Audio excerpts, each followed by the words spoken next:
Friends, class 10 science से question रहा जो न्यूमेरिकल है।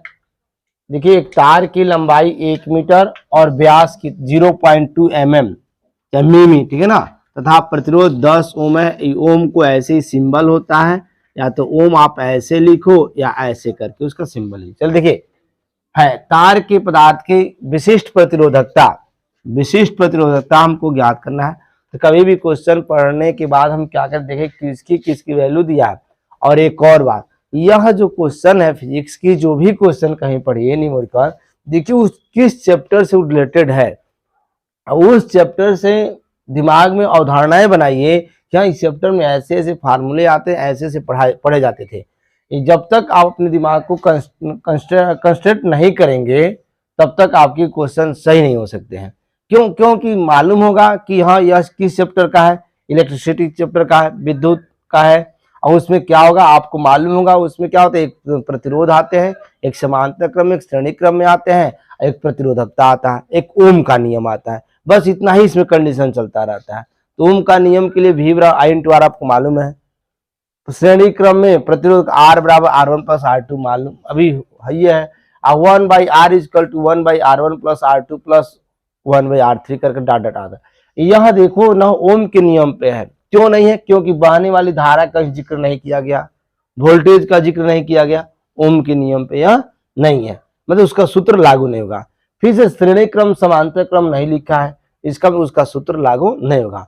यह प्रतिरोधकता पूछ रहा है, तो प्रतिरोधकता वाला सूत्र होता है, आपका सूत्र क्या होता है, रो बराबर, इसको रो बोलते हैं चाहे विशिष्ट, रो बराबर RA/L होता है।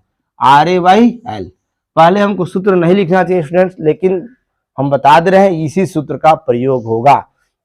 देखो अब यहाँ सबसे बड़ी बीमारी आती है, केवल R की वैल्यू दिया, प्रतिरोध रेजिस्टेंस R की वैल्यू दिया है और 1 मीटर लंबा है, तो L का मान दिया है। अब यहाँ पे 0.2 mm व्यास दिया। देखो कहीं पर भी फिजिक्स पढ़िए, कभी भी mm में कोई क्वेश्चन आ जाता है, mm में आ जाए या सेंटीमीटर में आ जाए, समझ जाओ उसको हमको सही करना है। वह बिल्कुल क्या गलत क्वेश्चन दिया हुआ है। अगर mm में है तो उसको मीटर में कन्वर्ट करिए, अगर सेंटीमीटर में है उसको मीटर में कन्वर्ट करिए। मैक्सिमम बच्चे इसी मान को तुरंत रख देते हैं। आइए देखते हैं। पहले देखिए, यह चालक एक तार है, तार की लंबाई कितना दिया है, 1 मीटर। तो लेंथ होता है L = कितना, 1 मीटर हो गया। L की वैल्यू कितनी बेटा, मेरा 1 मीटर हो गया। अब यह L का वैल्यू जब 1 मीटर हो गया, फिर से व्यास को आप D से व्यक्त, मालूम है D व्यास से व्यक्त करते हैं। उसके बाद D = कितना दिया, 0.2 mm। देखो तो गलत क्वेश्चन कैसे हो गया आपका। देखिए एक राशि मीटर में है, दूसरा किसमें, mm में। इसको हम क्या करेंगे, मीटर में कन्वर्ट करेंगे। तो याद करिए, कभी भी मीटर में कन्वर्ट करने के लिए जो आपकी वैल्यू होती है, उस वैल्यू पे 10⁻³ से गुणा कर देते हैं। कितना बेटा, 10⁻³ अब mm न लिख के क्या लिखेंगे, मीटर।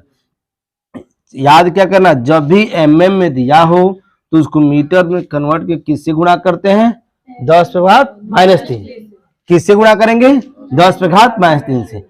लेकिन ये व्यास है, यह मान गलत है। क्योंकि यह जो देखिए एक चालक तार है, तार कैसे होता है बेटा, ऐसे ही होता है। निश्चित से तार गोलाकार ही होता है, क्या बेटा, गोलाकार होता है। आप केबल भी देखिए गोलाकार में आता है। तो यह बताओ, यह तार का व्यास मतलब एक गोला, सपोर्टेड, इसको गोला मान लेंगे। जब आप गोला मान लेंगे तो बीचों बीच में से एक लाइनिंग खींचे, उसी को व्यास बोलते हैं, व्यास बोलते हैं ना। तो यह टोटल जो मान है बेटा आपके बुक में दिया हुआ है 0.2 mm दिया है। कितना बेटा, 0.2 mm। लेकिन इसका यहाँ पे कोई भी गोला में एक सेंटर होता है ना, उसके बाद उसमें एक रेडियस आ जाती है। तो कैसे इसमें 2 से भाग करते हैं तब रेडियस की प्राप्ति होती है। तो R सूत्र होता है R = देखिए स्मॉल r, ठीक है ना, क्योंकि यहाँ पे प्रतिरोध है, इसको कैपिटल R नोट करेंगे। स्मॉल r = D/2, ये फार्मूला होता है। D की वैल्यू कितना दिया है, 0.2 × 10⁻³ कट गया। कितने बार में कटेगा, 0.1। कितना का बेटा इसका आंसर, 0.1 × 10⁻³ कितना, -3 मीटर। जरूर लिखते आएंगे। यह आप एक चालक तार है, चालक तार की लंबाई कितना दिया, यहां से यहां तक 1 मीटर दिया है। अब जो व्यास दिया था, व्यास पूरा क्या 0.2 mm, यह क्या गलत है ना वैल्यू? क्यों गलत है हमें बताए तो? mm में दिया है। क्यों दिया बेटा? mm। और शुरुआत किससे करा है? मीटर में। अगर तो मीटर शुरुआत करे तो हमको भी इसको मीटर में कन्वर्ट करना पड़ेगा। अगर सारी वैल्यू मीटर में चल रहे हैं तो सही है, नहीं कन्वर्ट करेंगे। अगर यह मीटर में दिया तो कन्वर्ट नहीं करना है। आइए देखते हैं यह क्या प्रतिरोध, क्या बेटा? प्रतिरोध। तो प्रतिरोध को आर से डिनोट, कौन आर? कैपिटल आर के स्मॉल आर? कैपिटल आर, है ना। और कभी भी रेडियस के स्मॉल आर से आप डिनोट करिए, ठीक है ना। आर इक्वल टू कितना दिया? 10 ओम। कितना दिया बाबू? 10 ओम दिया ना। अब कह रहा प्रतिरोधकता, विशिष्ट प्रतिरोधकता, तो इसको हम क्या बोलते हैं? रो इक्वल टू व्हाट? इसको थोड़ा सा पियकड़ा भी बोल दिया जाता है कभी भाषा में। अब सूत्र क्या होता है? सूत्र देखेंगे। सूत्र क्या बेटा? देखिए, rho equal to R A by L. Formula होता है कि नहीं? Rho equal to R A by L. Rho equal to R का मान कितना है बोलो तो? 10 है। एक, अब ए का वैल्यू कहीं दिखाई दे रहा है?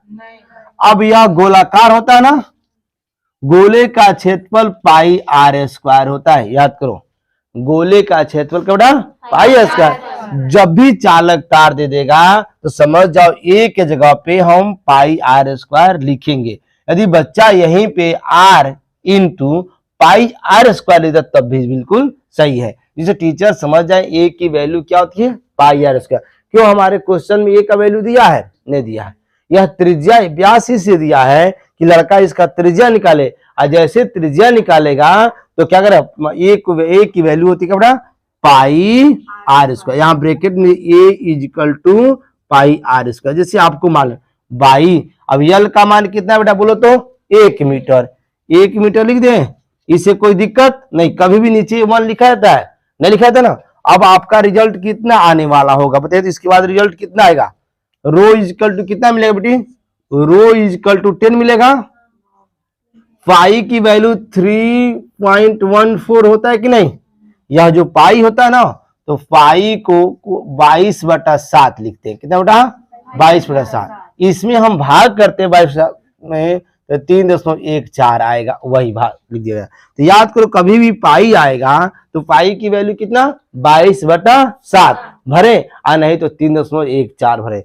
देखो, अगर प्रश्न में कहीं पर भी 7 से कटने वाला अंक दिया होता, मान लो 1 मीटर दिया है, ठीक है ना, अगर यहां जो दिया है क्या यह 7 से अंक कटने वाला है? नहीं। तो जब भी पाई का मान 22/7 तो भरेगा जबकि आपका आर का मान कटने वाला हो, या स्मॉल आर या कैपिटल आर का मान कटने वाला होगा, तब कितना मान भरेंगे? 22/7। और नहीं कटने वाला क्या भरेंगे? 3.14।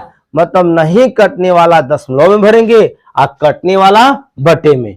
बटे में क्या मान भरेंगे? 22/7। क्या भरेंगे बेटा? 22। जहाँ अब देखिए गुणे, अब क्या हो गया? R square. जरा आर की वैल्यू कितना है देखो तो? कितना बेटा? 0.1 इंटू 10 पावर का होल स्क्वायर करेंगे। नीचे 1 लिखेंगे? नहीं लिखेंगे ना। 1 लिखने से कोई फायदा नहीं है। अब यार देखो, यह देखिए जो इसमें गुणा करो, 10 से इसमें गुणा करो, कितना होगा? दशमलव का गुणा मालूम है ना? क्या होगा? 31.4 होगा। बोलिए, क्योंकि 0 इधर बढ़ जाएगा ना। अब गुणे, यहां देखो इसका गुणा करेंगे तो कितना होगा? कितने बार रिपीट करने को आ रहा है? 0.1 को 2 बार। इसको शुद्ध 0.01 लिखेंगे। 1 गुणे 1 गुणे 1 1 ही ना होगा। अब यह इसका कितना होगा? इसका बोलो पावर का 3 दूनी 6 गुणे 10 पे घात कितना हो गया? -6। बेटा आपको हमने बताया था यह 0 से स्टार्ट हो रहा है, किसी अंक से स्टार्ट हो रहा है बताओ? तो यह दशमलव के बाद कितने नंबर है? कितने नंबर बेटा? 2। तो जब भी 0 से कोई फिजिक्स में स्टार्ट होता है उसको पावर में लिखना है, तो उतना ही जितने नंबर आप टपते हैं उतना ही उस पे 1 गुणे 10 पे घात -2 हो जाएगा। जैसे यार देखो 0.003 दे दिया, दशमलव 0 से स्टार्ट अंक से बेटा 0 से। यहाँ दशमलव के बाद कितने नंबर है आप बताइए तो? 3 है। तो इसको 3 गुणे 10 पे घात -3 है ना। तो यहाँ पे कितना लिख देंगे? इसको कितना लिखेंगे? 1 गुणे 10 पे घात 1 गुणे 10 पे घात -2। तो रो इक्वल टू 3.31.4 गुणे कितना लिख देंगे? 10 पे 1 गुणे 10 पे घात -2 गुणे 10 पे घात -6। अब बताओ -2 और -6 कितने होंगे? -8। कितने बेटा? -8। तो यह कितना हो गया आपका, बोलिए। रो इज इक्वल टू कितना? 31.4 × 10⁻⁻8। क्या हो गया? यह इसका आंसर आया। अब इसका प्रतिरोधकता है, तो प्रतिरोधकता का मात्रक होता है क्या बेटा? ओम मीटर। क्या बेटा? ओम मीटर इसका मात्रक होता है। Hello students, video like share comment जरूर करें।